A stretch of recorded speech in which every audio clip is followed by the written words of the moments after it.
সালাম আলাইকুম। আসলে একটা খুব সুন্দর কথা আছে। কে না চায় যে তার স্বপ্নটা খুব সুন্দর হোক? প্রত্যেকে চায় যে তার স্বপ্ন খুবই সুন্দর হবে। মানে আমরা স্বপ্ন দেখতে ভালোবাসি। আবার আমরা সবার স্বপ্ন দেখি আমাদের কেরিয়ারকে নিয়ে, আমাদের জীবনকে নিয়ে, সবকিছুকে নিয়ে আমরা স্বপ্ন দেখতে পছন্দ করি।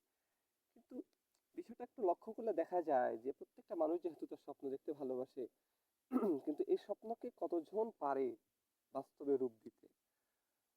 এপিজে আব্দুল কালাম স্যারের একটা খুব সুন্দর উক্তি আছে যে স্বপ্ন সেটা নয় যেটা তুমি ঘুমায় ঘুমায় দেখো, স্বপ্ন হচ্ছে সেটা যেটা তোমাকে ঠিক মতো ঘুমোতে দেয় না। So make sure the dream you are dreaming, it should be the dream that can't sleep at night. সেটা মাথায় রাখতে হবে যে তুমি যে স্বপ্ন দেখতেছো, এই স্বপ্ন যাতে তোমাকে রাতের বেলা ঘুমাতে না দেয় ঠিক মতো। কারণ এই স্বপ্ন পাওয়ার জন্য যতটুকু স্ট্রাগল করা দরকার এবং যতটুকু বেশি এখানে তোমার ইমোশন, তোমার ইনভলভমেন্ট যত বেশি তোমার এই জায়গা থাকবে, এটা খুবই পসিবিলিটি আছে তুমি তোমার স্বপ্নকে তত তাড়াতাড়ি পেতে পারো। এবং ইসলামের ক্ষেত্রে অনেক ক্ষেত্রে দেখা যায় যে স্বপ্নের ব্যাপারে খুব ইসলাম অনেক বেশি মানে অ্যাক্টিভ আর কি। যেমন আমরা অনেকেই জানি যে আমাদের ইসলামের একজন নবী ছিলেন হজরত ইউসুফ আলাইহিস সালাতু ওয়াসসালাম। তিনি অনেক ভালো স্বপ্নের ব্যাখ্যা জানতেন। এমনকি তার তিনি যে জেলখানা থেকে ছাড়া পেয়েছেন, এটাও কিন্তু শুধুমাত্র তার স্বপ্নের ব্যাখ্যা দেওয়ার কারণ। তার সময় ছিল ফেরাউন, এবং তিনি স্বপ্নের ব্যাখ্যা দিয়েছিলেন যে এমন সময় একটা আসবে যে সময় আপনাকে এই মানুষগুলো আপনার ঘরে লালিত পালিত হবে একজন শিশু, তার নাম হবে মুসা আলাইহিস সালাম, এবং তিনি আপনাকে হত্যা করবেন। তো এই স্বপ্নের ব্যাখ্যা দেওয়ার কারণে মিশরে তাকে জেলখানা, যে 12 বছরের মতো তাকে জেল খাটতে হয়েছিল, সেই জেলের জীবন থেকে তাকে মুক্তি দেওয়া হয়েছে। তো দেখেন যে স্বপ্নের ব্যাপারে ইসলাম অনেক বেশি অ্যাক্টিভ। এবং সাহাবাই কারাম যখন মদিনার শুরুতে যখন নবী সাল্লাল্লাহু আলাইহি সাল্লামের কাছ থেকে তারা এলেম অর্জন করতো, দার্স নিত, সেক্ষেত্রে অনেক বিষয় লক্ষ্য করা যায় যে সাহাবীরা রাতের বেলা যে স্বপ্ন দেখতো, সেই স্বপ্ন রসুল সাল্লাল্লাহু আলাইহি সাল্লামের কাছে এসে বলতেন, এবং রসুল সাল্লাল্লাহু আলাইহি সাল্লাম সেই স্বপ্ন এবং তার বাস্তবিক ব্যাখ্যা কি হতে পারে এইটা দিতেন। এবং ইসলামে একটা নিষেধাজ্ঞাও আছে এমন যে আপনি যদি কোনো স্বপ্ন দেখেন, তাহলে এই স্বপ্নটা না সবার সামনে এক্সপোজ করার কোনো দরকার নেই। তার সামনে শুধু আপনি স্বপ্নটার কথা বলবেন, এবং যে এই ব্যাপারে পারদর্শী কোনো আলেমের সাথে জিজ্ঞেস করলেন বা আপনার সিনিয়র কাউকে জিজ্ঞেস করলেন। আমি আমার এক বন্ধুর কাছ থেকে খুব একটা সম্ভবত একটা কথা শুনেছিলাম, জানি না তার এই কথাটা সত্য কিনা।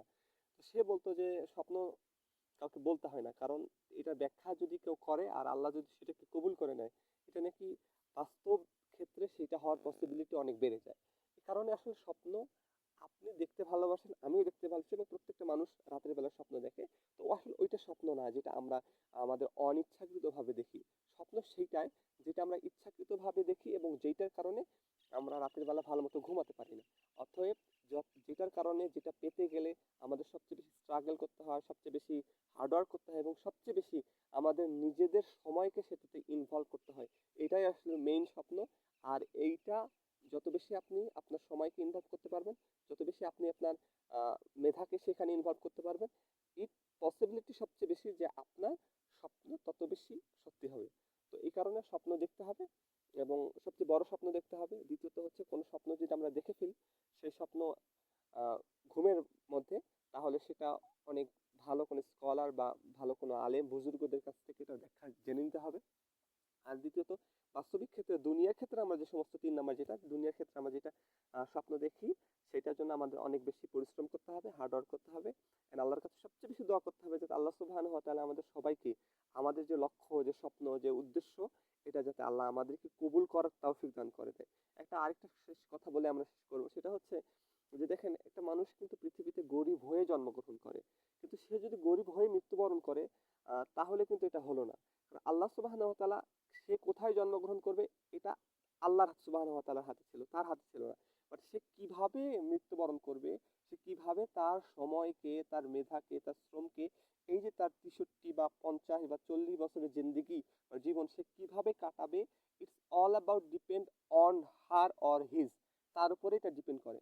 অতএব তারপরেও যদি সে যদি পরিশ্রম না করে, তারপর হচ্ছে এটা কিন্তু এবং গরিবী হালতে যদি মৃত্যুবরণ করে, তাহলে কিন্তু বলা যাবে না যে আল্লাহ তাকে দেন। অবশ্যই চেষ্টা করতে হবে। The more you struggle, the more you believe, the more you hard work,